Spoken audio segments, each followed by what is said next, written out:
Um, so I took some time off of Facebook because I just felt I had to. And, but I need to talk to somebody while I'm driving. So, yeah, I just decided to record this. If it's good enough, I'll keep it. If it's not, I'll toss it. Anywho, so last night, as I was having my own form of charcuterie, lettuce was present, and hummus, and dried sausage, and pistachios, and some cherries.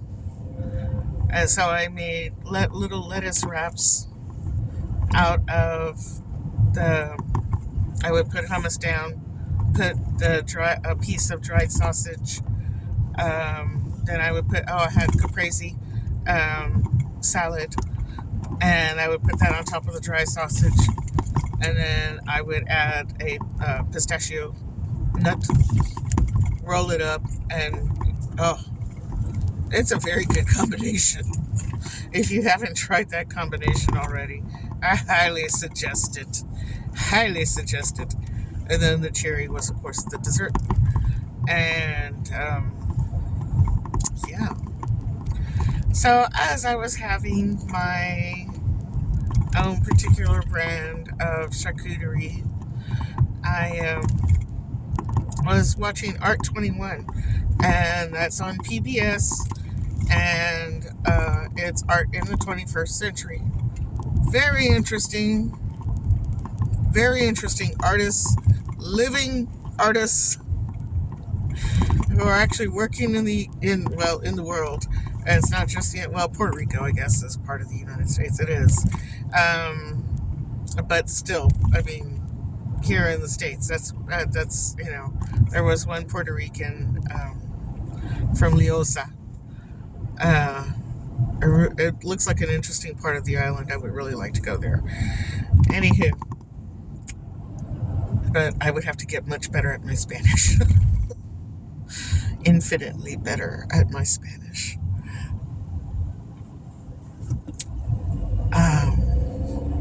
Anywho, if you are interested in art, especially,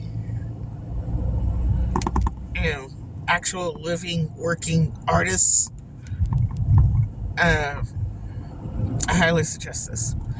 Now, in this particular season that I watched, this is really kind of fascinating. I did not know these people existed. They're called the Gorilla Girls, and they wear gorilla costumes, mask, and everything, so you can't see who they are. Even the hands are covered, so you can't see them. You can't tell, who they are. And what they do is they are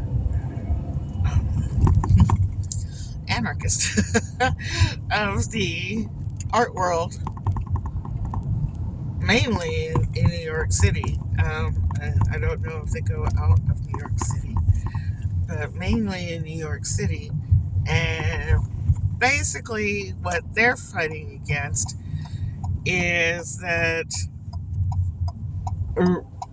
galleries and museums,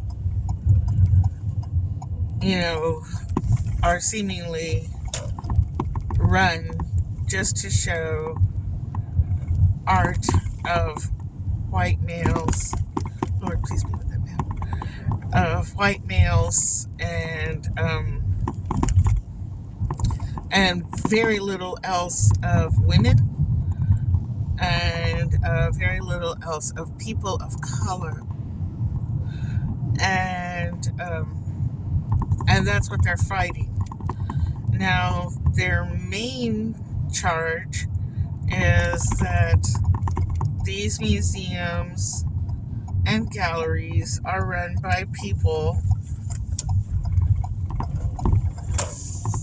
who take,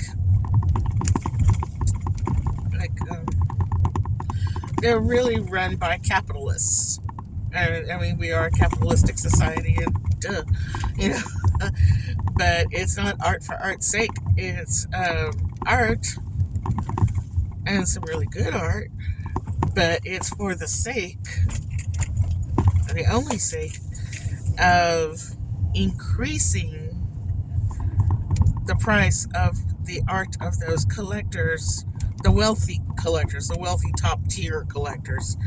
And it's basically just to increase it, because art is nothing more to them than an investment. It's a label. It's something that they can, it's something that they buy to make themselves more money. It's not for art. It's not, for truly the love of art. And I understand where they're coming from. I get it. Because it seems like, the art of people of color, I say you got Black History Month and you got Latino History Month, and then, there's Dia de los Muertos, which I think is part of the Latino Heritage Month. I think that's October, and it's seasonal. We are seasonal. Mexican artists, artists of color, seasonal. And women, a lot of the time, are, put aside. Now, I myself have entered many, submitted my pieces and this and that and the other to a certain gallery here in Corpus Christi, of which I am a member and have volunteered in the years past. And I get turned down a lot. And some of my work, like I'll put abstracts on something that's very utilitarian. Like I have these boards and I put hooks on them. I paint them first. I fix them up. I sand them. I prime them. I paint them. I drill the holes, and then I add on all the hardware. And the paintings are primarily abstract pieces, of how I am feeling that day, of something that I want to emote through paint. But they are utilitarian. It's a utilitarian piece. It is not something you just hang on a wall and gaze at it. And it's probably something that is not going to appreciate in value. And I get turned down a lot. I got turned down several times. And so I went to this gallery during October because I was, November. Late November, early October. Late October, early November, because they were having their Dia de los Muertos thing. And I went into, because the first time I submitted was to put stuff in their gift shop. And it wasn't, for the gallery part. It was just for the gift shop. And I got turned down.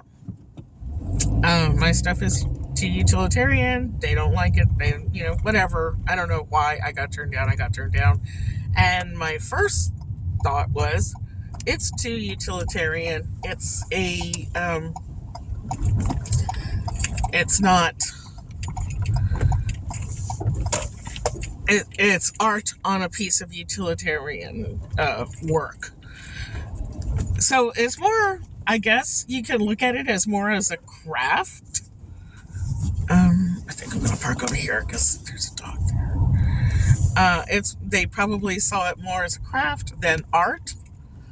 And I beg to differ, because when I went over there to go check out what they did have, they had wearable art in the form of t-shirts ironically printed t-shirts, and they had stickers that you can put on your car or whatever you want to put them on. And it wasn't, a lot of it wasn't original art. It was art that was copied and put on a sticker, and then yeah. And then there was keychains, and there was just a lot of other utilitarian crafty things. Well, I saw them as utilitarian crafty things, and it wasn't original art. I think the t-shirts were original art. You could tell. They weren't certainly anything that I think somebody else would have produced and then somebody else copied. But so I was kind of upset, but I went ahead and I did my volunteer work and just did it.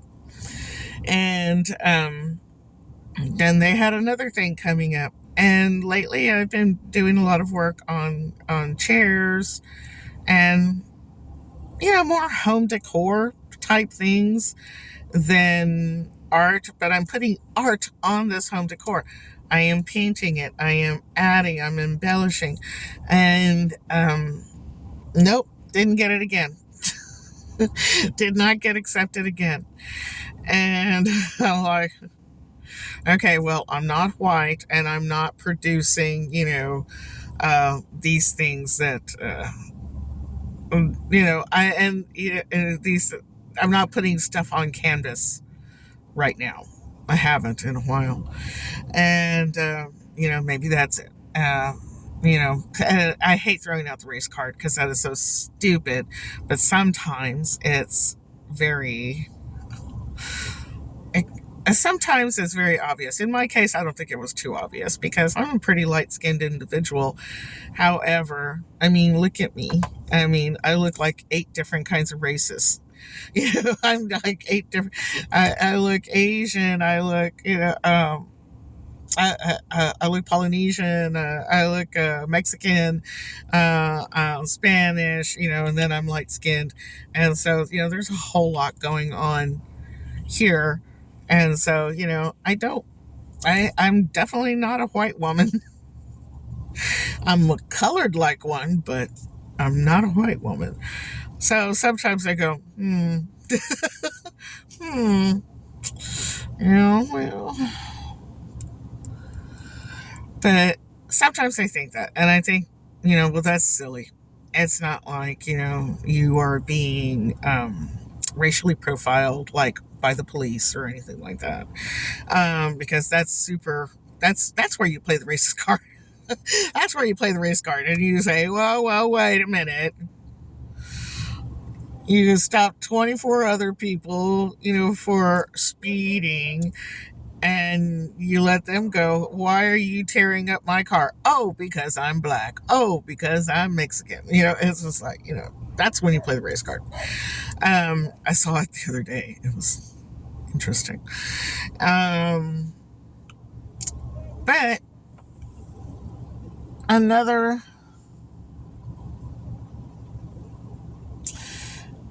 part of why, another thing that one of the things that, as I was watching the Gorilla Girls, and I was going to say also, and I'm not a really well-known name. People know me, but it's not like, oh, there's the artist Lorette. Oh my gosh, I can't believe I'm seeing her. No. Nope, I'm not well known. I'm just, I make art for my own sake, and, sometimes I like to show it, and, sometimes I don't. I just do it for me. But the part of the Gorilla Girls where I had to take issue. Now, they were talking about, well, it's these corporations and these corporate, these capitalists that are, taking over our museums, our galleries. Well, it's been like that forever. You want to go back to the Renaissance period. Who was who was taking care of the artist? Who was buying from the artist? Mostly, the artists had benefactors. And who were their benefactors? The super wealthy, the super powerful, the more, oh, their name just slipped my mind. In Italy. I can't remember their names now. The Borgias, had a lot of artists in their pockets. And there's a couple of other Milanese families had different families had artists working for them. They were paying them to produce, their likenesses and, pictures, paintings of biblical nature and things like that. And so, they took care of those artists because they were wealthy. They could do it. They had the extra money and they did it. These people, yes, they are only securing the value of the art that they have because it's an investment. It's not a love. And let's face it, artists overall, unless, artists, how do I want to say this? Artists don't exactly, you can find some good art. It's hard to find really terrific, fabulous art for the blue collar dollar, if you know what I mean. Blue collar people can't afford, some of these pieces, and then people who are in my economic sphere certainly can't afford, some of these pieces. I have friends who are artists who are phenomenal. Angela Schwengler, Al Molina, goodness, Kaylee Glover. She and I aren't friends, but, we're friends on Facebook. But, Angela Schwengler and Al Molina, yeah, we're friends. We haven't seen each other in a long time, but, we are friends. I can call them up and ask them a favor. I would not ask Kaylee a favor because, like, hi, you really don't know me, but I was wondering. And so, yeah, you can't, no, no, I don't know her that well to ask her a favor. I have recommended her to many jobs, though, because she is phenomenal. But I can't afford her, and I can't afford Al, and I can't afford Angela either. Angela is a phenomenal portrait artist. I love her work. Love, love, love, love, love, love, love. I can't afford her. And she's not a household name. But she is far well more known than I am. And she's just fabulous. Absolutely stinking fabulous. And but I can't afford her. So if you want to stop the capitalist takeover of fine museums, fine arts, and etc., then you're gonna have to lower your prices. Because the blue collar dollar out there, can't afford you. And the people who are, certain in my financial sphere definitely can't afford you. They can stand there and look at your piece and be completely and totally awed by your work and be in love with it, but they can't afford it. And that's sad. That is very sad. Actually, it's making me tear up. That is very sad because then your art is going, if your name is up there enough, your art is going to a collector who is going to have your art simply because you're a label. not necessarily because, they really like it. It's just that they're hoping that it'll appreciate. And a lot of artists do not, especially female artists, don't get, the recognition they deserve until they're in their 50s, 60s, 70s, 80s. And then they start getting their recognition. They're not getting it when they're coming out of art school. But a lot of white males are. I mean, and that's just they have the statistics, these Guerrilla Girls showing, what, why this, why that, and, why they do. But again, the price, it comes down to the price of the piece.